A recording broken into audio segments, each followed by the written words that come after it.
I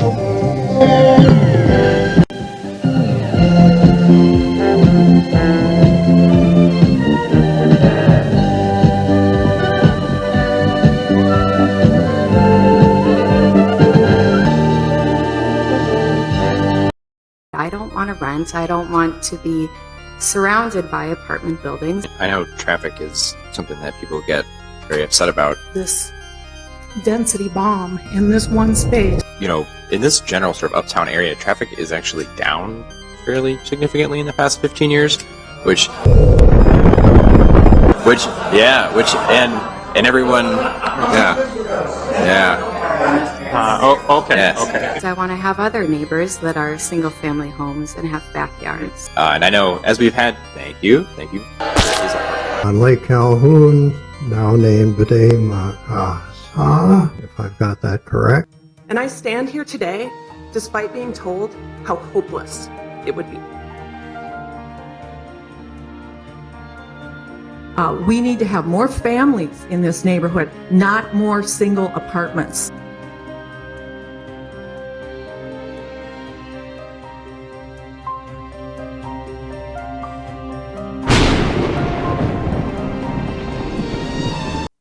Tonight's film is a dramatization based on the experiences of one family in crisis. We just bought this home on Humboldt in 2016. My husband's so depressed about this. These are families and children. I'd like to just sell my house. These are real lives and real people. I'm less than 1 block from the site. And nevertheless, I will persist. That quote instantly becoming a rallying cry already on T-shirts. Hillary Clinton tweeting, "She persisted, so must we all." To ignore the feelings of the people who already live here and to bring in more people. So I think this is just another Ponzi scheme. So I think that we've got to stop killing the goose that laid the golden egg. Somebody wants to put down roots and have family, they're not going to do it in a micro apartment. We need to have more families, legitimate, real families, not more single apartments. I'll tell you, all I've ever wanted to have was have a family. I guess that makes me old-fashioned, doesn't it? Also am thankful to the Wedge neighborhood for providing a letter of support. Sure. Hello, my name is Joe Huber. I reside in the Wedge. I'm here today to support the Sons of Norway project for several reasons. First of all, if I lived in the Wedge or I lived on Colfax, this project would be great. I wouldn't have 350 cars wandering through my neighborhood. And it angers me beyond words that I'm here this morning. It angers me beyond words. I'll get 350 of my friends. We'll just circle your block for a while, see how that works. Okay. And when we build buildings in dense, walkable neighborhoods, people are more inclined to walk. And if you look at them, I'll get 350 of my friends. We'll just circle your block for a while, see how that works. Clerk could stop the clock for a second. I'm not going to tolerate anything that goes a little more personal.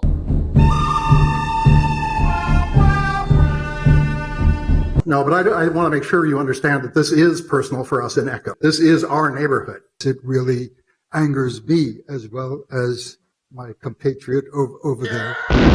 So I have about 50 years in this neighborhood. And we've lived there in August, will be 35 years. Living in this neighborhood for decades. I've lived there for 41 years. And density is the word of the day. The Sons of Norway density is not responsible planning. The density, I feel like there is a tipping point in an area that is already highly congested 5 months of the year. But I feel there is a tipping point. Like you guys are encouraging density. It's happening. The density level. And then we've talked all about density. You know all about that. We've talked about cars. The huge seasonal uptick in traffic during the summer. Well, you know, if you drive a little faster, we can get it home. Well, honey, I'm doing the limit now. Well, I don't see any cops around. I grew up, as you can tell from my accent, in New York. And my father fought with all sorts of people like Trump. And nevertheless, I will persist.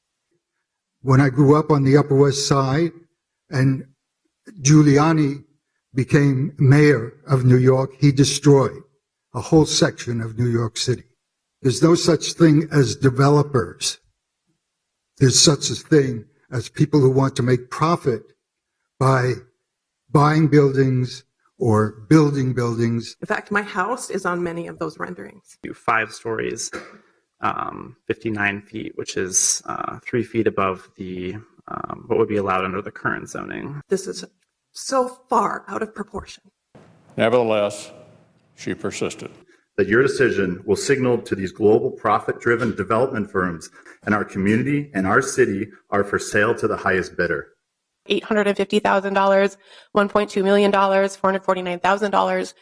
These are the current listing prices of single-family homes for sale in this neighborhood. They can drop such a massive cash vacuum in the middle of our neighborhood. And this building is the scale of an R4 building. So then the big question is about how many people get to live here. I did not think it would be a high rise.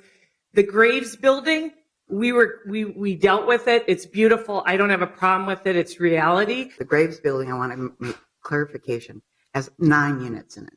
9, as opposed to 145. This is different. This is coming in. There's too many people. It doesn't make sense to me to say that we could only build 38 units here. Imagine how expensive those units would be, millions of dollars. I can't in good conscience, as an elected official in the city of Minneapolis, force a developer to build multi-million-dollar homes at this location. I want to ask people to really look at this supply side argument. My house is a duplex. I get the highest rent of anyone in that neighborhood. So believe me. Believe me. Believe me. I get how it works. It's not going to make her rent cheaper. Higher rents, higher prices, no diversity. I'm mostly concerned about the impact of projects like this on our future affordable housing goals. It's going to increase prices in this immediate area, and I think it will increase prices in the ward I represent directly across the street.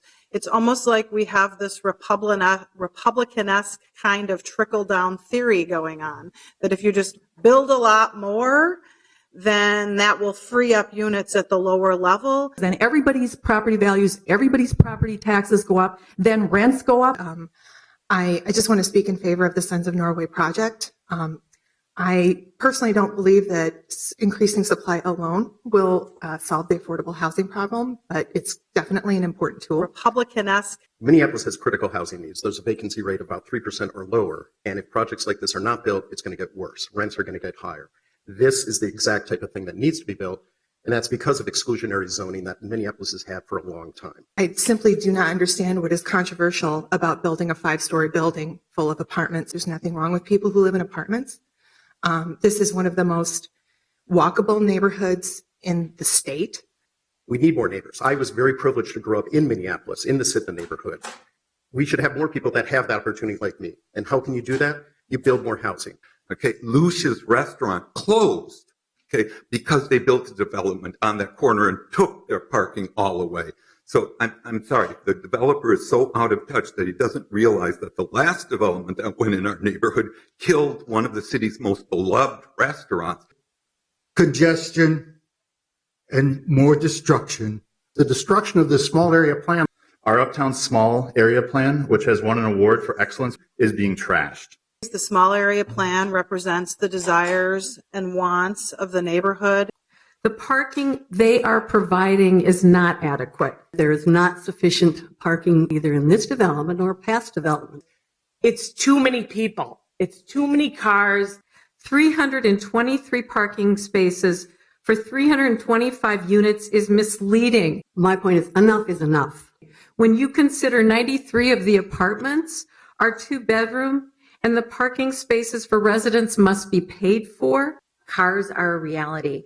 I hate to say it, but with this 145 units are going to come cars, or else people who are visiting the people with their cars.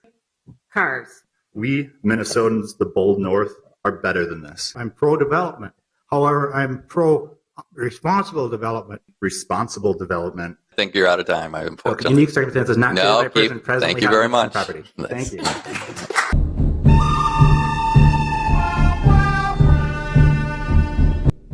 The 2 buildings that are currently being built at Franklin and Lindale now exceed. Have I exceeded my 2 minutes? Oh, you hit it, so if you wouldn't mind wrapping up.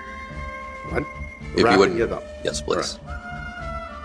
When I moved to Minneapolis, the population of the city was 425,000 people. It is now merely 380,000. It has not, in a half century, regained the population that it had. Yeah, with all due respect, I was serious about wrapping up. Excuse me? If you could take the next 20 seconds and wrap up.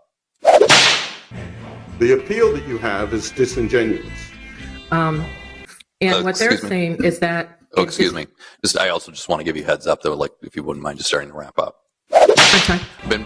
My goal here is to be very generous with time for the applicants, but it has been a little while. So what I would. Is there anyone else wishing to speak?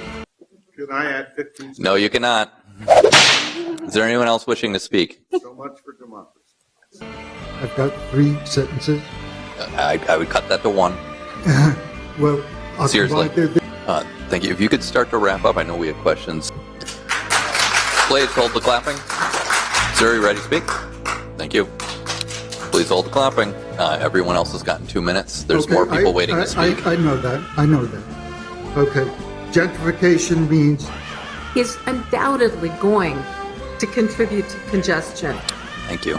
Let me wrap up, please. Quickly. If the city is. Don't get cute. I would just say, go finish your statement, please. I think you should just hear me out, please.